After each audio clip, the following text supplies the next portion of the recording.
Hi welcome back to my YouTube channel. Bhagyalakshmi ಇವತ್ತಿನ ಸಂಚಿಕೆಯಲ್ಲಿ ಭಾಗ್ಯ ತಾಂಡವ್ ಹಾಗೂ ಆದಿನ ಕಾಪಾಡೋ ಟೈಮಲ್ಲಿ ಶ್ರೇಷ್ಠ ಅಲ್ಲಿಗೆ ಬರ್ತಾಳೆ. ಶ್ರೇಷ್ಠ ನಾ ಸಿಕ್ಕಾಕೊಂಡೆ, ಇಲ್ಲೇ ಇದ್ದರೆ ನನ್ನ ಮೇಲೆ ಅನುಮಾನ ಬರ್ತಾರೆ, ನಾನು ಈಗನೇ ವಾಪಸ್ ಹೋಗಬೇಕು ಅನ್ನೋಷ್ಟೊತ್ತಿಗೆ ಪೊಲೀಸು ಅಲ್ಲಿಗೆ ಬರ್ತಾರೆ. ಆವಾಗ ಪೊಲೀಸಿಗೆ ಶ್ರೇಷ್ಠ ಹೇಳ್ತಾರೆ, ನಾನೇ ನಿಮಗೆ ಕಂಪ್ಲೇಂಟ್ ಕೊಡಬೇಕು ಅಂತ ಇದ್ದೆ, ಇಲ್ಲೇ ಇದ್ದಾರೆ ಬನ್ನಿ, ನಮ್ಮ ಗಂಡನ ಕಿಡ್ನಾಪ್ ಮಾಡಿದವ್ರು ಇಬ್ಬರು ಇಲ್ಲೇ ಇದ್ದಾರೆ ಅಂತ ಒಳಗೆ ಕರ್ಕೊಂಡು ಹೋಗ್ತಾಳೆ. ಅಷ್ಟೊತ್ತಿಗೆ ಶ್ರೇಷ್ಠ ಪೊಲೀಸರಿಗೆ ಹೇಳ್ತಾರೆ, ನೋಡಿ ಸರ್, ಈ ಭಾಗ್ಯ ಮತ್ತು ಆದಿ ಸೇರೆ ನನ್ನ ಗಂಡನ ಕಿಡ್ನಾಪ್ ಮಾಡಿದ್ದು ಅಂತ. ಅಷ್ಟೊತ್ತಿಗೆ ಭಾಗ್ಯ ಎದ್ದವಳು, ಯಾಕೆ ಶ್ರೇಷ್ಠ ಸುಳ್ಳು ಹೇಳ್ತಿದ್ಯಾ? ನಾವಲ್ಲ ಸರ್, ನಾವು ಬರೋದಕ್ಕಿಂತ ಮುಂಚೆನೇ ಬೇರೆ ಯಾರೋ ಕಿಡ್ನಾಪ್ ಮಾಡಿದ್ರು, ಹಾಗಾಗಿ ಆದಿನ ಹುಡ್ಕೊಂಡು ನಾನು ಬಂದೆ, ನೋಡಿದರೆ ಅವರೂ ಕಟ್ಟಾಕಿದ್ರು ಅಂತ ಹೇಳ್ತಾರೆ. ಇಲ್ಲ ಸರ್, ಸುಳ್ಳು ಹೇಳ್ತಿದ್ದಾರೆ ಅಂದಾಗ ಭಾಗ್ಯವರೇ ಸುಮ್ಮನೆ ಇರಿ, ಯಾಕೆ ಸುಳ್ಳು ಹೇಳ್ತಿದ್ದೀರಾ?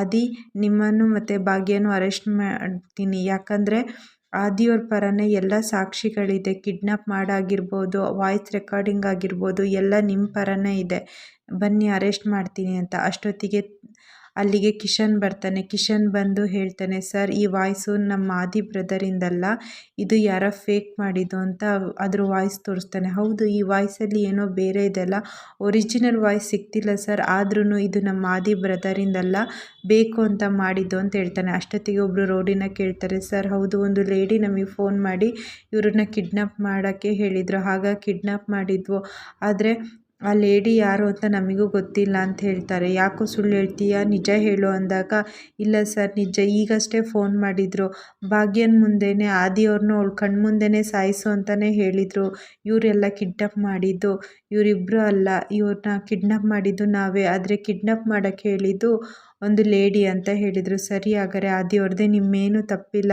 ಇವನನ್ನು ಸರಿಯಾಗಿ ಬಾಯಿ ಬಿಡಿಸಿದ್ರೆ ಗೊತ್ತಾಗುತ್ತೆ ಅಂತ ಎಲ್ಲ ಹೋಗ್ತಾರೆ. ಆ ಕಡೆ ತಾಂಡವ್ ಮಾತ್ರ ಉಳಿತಾನೆ. ಅಷ್ಟೊತ್ತಿಗೆ ಶ್ರೇಷ್ಠ ಕರೀತಾಳೆ, ಇಷ್ಟೆಲ್ಲ ಆದ್ರೂ ನೀನು ಅವ್ರ ಜೊತೆನೇ ಇರ್ತೀಯ, ಬಾ ನನ್ನ ಜೊತೆ ಹೋಗೋಣ ಅಂತ. ಇಲ್ಲ, ನಾನು ಬರಲ್ಲ, ಇದೆಲ್ಲ ಆಗಿದ್ದು ನಿನ್ನಿಂದಾನೆ ಅಂತೇಳಿ ತಾಂಡವ್ ಅಲ್ಲಿಂದ ಹೋಗ್ತಾನೆ. ಅಷ್ಟೊತ್ತಿಗೆ ಶ್ರೇಷ್ಠ, ಇವನಿಗೆ ಇನ್ನೂ ಬುದ್ಧಿನೇ ಬರಲಿಲ್ಲಲ್ಲ, ನನ್ನ ಮೊಬೈಲ್ ಟ್ರೇಸ್ ಮಾಡ್ತಾರೆ ಅಂತ ಹೇಳಿದರು, ಈ ಮೊಬೈಲ್ ಇದ್ದರೆ ತಾನೇ ಅವ್ರು ಟ್ರೇಸ್ ಮಾಡೋದು ಅಂತ ಮೊಬೈಲ್ನ ಎಸಿತಾಳೆ. ಈ ಕಡೆ ಎಲ್ಲ ಮನೆಗೆ ಬರ್ತಾರೆ. ಕುಸುಮ ಹೇಳ್ತಾಳೆ, ತನ್ಮಯ್ ಮತ್ತು ಸುನಂದಂಗೆ, ಈಗ ಗೊತ್ತಾಯ್ತಾ, ನನ್ನ ಫ್ರೆಂಡು ಕಿಡ್ನಾಪ್ ಮಾಡಿಲ್ಲ ಅಂದರೂ ನಿಮಗೆಲ್ಲ ಅರ್ಥನೇ ಆಗಲಿಲ್ಲ, ಹೋಗಿ ಪೊಲೀಸಿಗೆ ಕಂಪ್ಲೇಂಟ್ ಕೊಟ್ರಲ್ಲ ತನ್ಮಯ್, ಈಗ ನಿಂಗೆ ಅರ್ಥ ಆಯ್ತಾ ಅಂತ ಕುಸುಮ ಕೇಳ್ತಾಳೆ. ಹ್ಞೂ ಅಜ್ಜಿ ಅಂತ ಹೇಳ್ತಾರೆ. ಅಷ್ಟೊತ್ತಿಗೆ ತಾಂಡವ್ಗೆ ಕೇಳ್ತಾಳೆ, ಏನು ನೀನು ಯಾಕೆ ಬಾಯಿ ಮುಚ್ಕೊಂಡಿದ್ಯಾ, ಏನಾದ್ರು ಮಾತಾಡು, ಎಲ್ಲ ನಿನ್ನಿಂದನೇ ತಾನೇ ಆಗಿದ್ದು ಅಂತ ಕುಸುಮ ತಾಂಡವ್ಗೆ ಕೇಳ್ತಾಳೆ. ಅಷ್ಟೊತ್ತಿಗೆ ಭಾಗ್ಯ ಹೇಳ್ತಾಳೆ, ಇರಲಿ ಬಿಡಿ ಅತ್ತೆ, ಆಗಿದ್ದಾಗೋಗ್ಲಿ, ಅವ್ರ ಮುದ್ದೆ ಸುಸ್ತಾಗಿದ್ದಾರೆ, ತನ್ಮಯ್ ಹೋಗೋಳು, ಅವ್ರನ್ನ ಒಳಗೆ ಕರ್ಕೊಂಡೋಗು ಅಂತ. ಆದಿ ಇದ್ದವನು ಹೇಳ್ತಾನೆ, ಸರಿ ನಾನು ಇನ್ನು ಬರ್ತೀನಿ, ತುಂಬ ಲೇಟ್ ಆಯಿತು ಅಂತ ಹೊರಗೆ ಹೋಗ್ತಾರೆ. ಕುಸುಮ ಸರಿ ಆಯಿತು ಅಂತ ಹೇಳ್ತಾರೆ. ಸುನಂದ ಹೊರಗೆ ಬಂದು ಆದಿ ನಿಲ್ಲು ಅಂತ ಹೇಳ್ತಾರೆ. ಏನತ್ತೆ ಅಂತ ಕೇಳ್ತಾನೆ.